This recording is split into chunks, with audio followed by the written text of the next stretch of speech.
C'est le micro,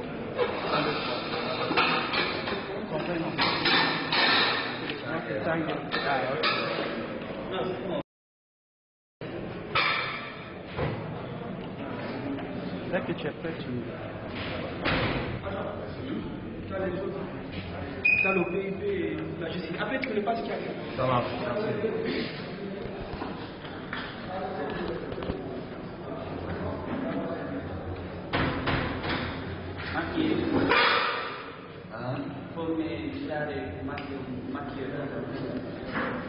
Non, c'est bon.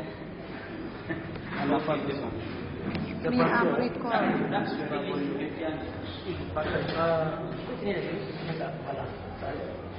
Pas ouvert. C'est ouvert. C'est bon, monsieur là, bonjour. Bonjour. Vous êtes conseiller en communication du président de l'UFDG, qui est passé premier au premier tour de cette élection présidentielle. Aujourd'hui, ça se voit, vous préparez le second tour. Au niveau du directoire de campagne, quelles sont les stratégies sur lesquelles vous misez pour mobiliser plus les voix? Pour la mobilisation des électeurs au second tour, nous travaillons essentiellement sur...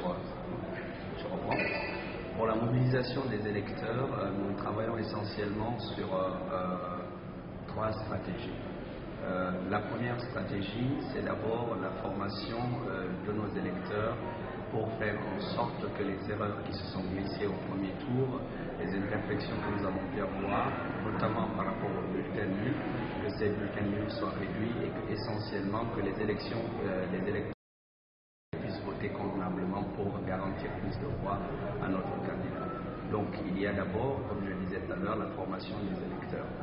Deuxième chose, toujours dans le cadre de la formation, nous insistons aussi au niveau de la CENI pour que les irrégularités qu'il y a pu avoir, que ces irrégularités-là puissent être corrigées, parce que là, encore une fois, les délégués et les assesseurs qui doivent être dans les bureaux de vote doivent être formés conséquemment pour ne pas que les imperfections qu'on a pu enregistrer au premier tour se répètent. Donc ça, c'est au niveau de la formation des électeurs. Au niveau de la mobilisation des électeurs, c'est la deuxième stratégie. Nous partons à la base parce qu'il est essentiel de rappeler aux uns et aux autres que nous partons au second tour. Ça veut donc dire que tous les compteurs sont remis à zéro et nous repartons de la base pour remonter une deuxième fois au sommet. Donc il est essentiel de rappeler aux électeurs que tout ce que nous avons fait au premier tour est remis à zéro et de leur expliquer qu'il faut se remobiliser de nouveau, travailler de nouveau, faire campagne de nouveau pour faire en sorte que non seulement les voix que nous avons fait avoir au premier tour soient garanties, mais qu'au-delà de ces voix, que nous puissions renforcer ces voix et que nous puissions aller au-delà des 50% et en tout cas être premiers au deuxième tour. Deuxième stratégie, c'est les stratégies d'alliance. Les stratégies d'alliance sont deux niveaux. Premier niveau, c'est tout ce qui peut se faire au niveau des quartiers généraux des partis politiques qui n'ont pas eu la chance d'aller au second tour.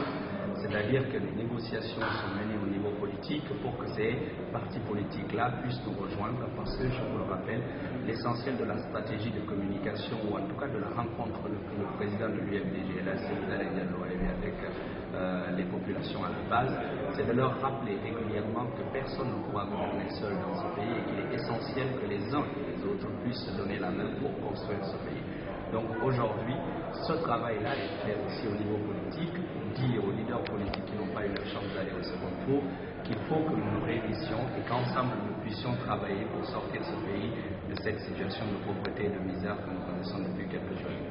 Donc cette stratégie d'alliance se fait déjà au niveau du sommet, au niveau des quartiers généraux, au niveau des QG de ces partis politiques.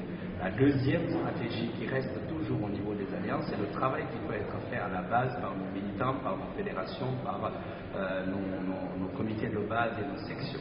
C'est-à-dire qu'il est essentiel aujourd'hui, encore une fois, de se rappeler que certains partis politiques n'ont pas pu aller au second tour. Et donc, puisqu'ils n'ont pas pu aller au second tour, il faut aller vers les militants de ces partis politiques-là pour essayer de leur rappeler qu'aujourd'hui, le candidat qui reste sur le lieu, le candidat qui a le plus de compétences, le candidat qui a le plus d'expérience, c'est là Alain Diallo et qu'il faut se mobiliser autour de lui pour lui donner la possibilité justement de mettre sa vision au service de la prospérité et de l'unité de ce pays.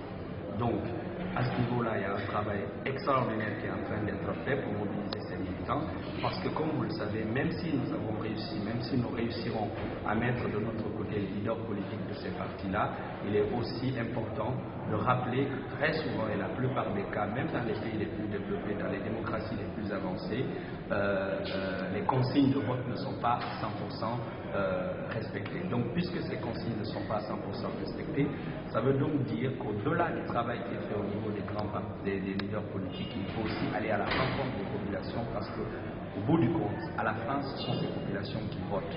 Ce sont elles qui vont donner leur voix, malgré les consignes et malgré la volonté que peuvent avoir leurs leaders de leur donner la possibilité, ou en tout cas la consigne de voter pour tel ou tel candidat. Donc, ça se passe à ces deux niveaux-là, d'un côté du côté des quartiers généraux et des leaders politiques, et de l'autre côté du côté de la base pour aller vers ces militants, les convaincre, leur dire que s'ils n'ont pas eu la chance d'avoir leur leader au second tour, ce n'est pas pour autant mal.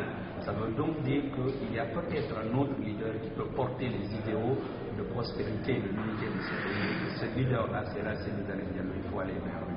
Donc ça, c'est le deuxième niveau, au niveau stratégique des alliances. C'était la deuxième stratégie. La troisième stratégie, comme vous le savez, il y a eu aussi des indécis. Il y a eu des gens qui n'ont pas voté, des gens qui n'ont pas pu aller voter pour des raisons que nous connaissons, peut-être parce qu'il y a eu un problème de découpage électoral, parce que les gens n'étaient pas très motivés. Donc il faut faire en sorte de motiver cette partie de la population-là pour leur rappeler que voter, c'est un droit, et que ce droit-là, ils doivent l'appliquer. Aujourd'hui, fondamentalement, il est important de ne pas laisser ce pays entre les mains de quelqu'un qui ne pourra pas assurer l'avenir de ce pays. Donc s'ils ne votent pas, leur voix compte fondamentalement pour le choix. Ça veut donc dire qu'ils sont engagés pour l'avenir de ce pays, pour les générations à venir, pour faire en sorte que le bulletin qu'ils vont glisser dans l'urne soit un bulletin considéré comme celui qui va sortir ce pays de cette misère et de cette pauvreté. Donc voilà globalement les choses sur lesquelles nous travaillons. Alors, vous avez tout à l'heure parlé d'alliance au niveau de l'UFDG. Quel est plutôt le thème justement d'alliance avec le parti éliminé dès le premier tour? Au niveau des alliances, nous ne sommes pas un parti qui est habitué à travailler dans le tintamarre et dans le bluff. Nous sommes un parti qui travaille dans la discrétion. Nous avons un leader politique qui est pondéré, nous avons un leader politique qui est imperturbable, nous avons un leader politique qui travaille dans le sens de l'apaisement. Donc nous ne sommes pas dans une perspective de faire de tintamarre, de crier sur tous les toits que tel et tel parti politique est avec nous, tant que nous n'avons pas encore géré toutes ces choses-là. C'est cette main tendue-là qu'avait eu El Selouda Diallo au premier tour et encore réconforté au second tour. Donc nous sommes en train de travailler. Il y a des partis politiques qui sont venus spontanément vers El Selouda Diallo pour lui proposer leur appui, leur soutien. D'autres partis politiques, nous sommes allés vers eux. Tous ces partis-là sont en train de se consolider aujourd'hui autour de lui. Et à temps opportun, comme vous l'avez déjà entendu avec le PUP, qui a fait une déclaration sur les ondes, ces partis politiques de façon individuelle et peut-être même de façon collective iront vers les médias pour dire qu'ils soutiennent de façon très claire et de façon très concrète El Selouda Diallo. Dans le cadre de ces alliances, il faut juste rassurer les uns et les autres. Nous sommes en train de travailler et nous sommes sûrs que le jour où nous allons sortir la liste des partis qui nous ont accompagnés, ça va balayer tout ce qui a été fait jusque-là. Comme vous le savez, chaque fois que nous sortons, c'est une sorte d'ouragan. Merci, monsieur. En tout cas, pour moi, c'est bon.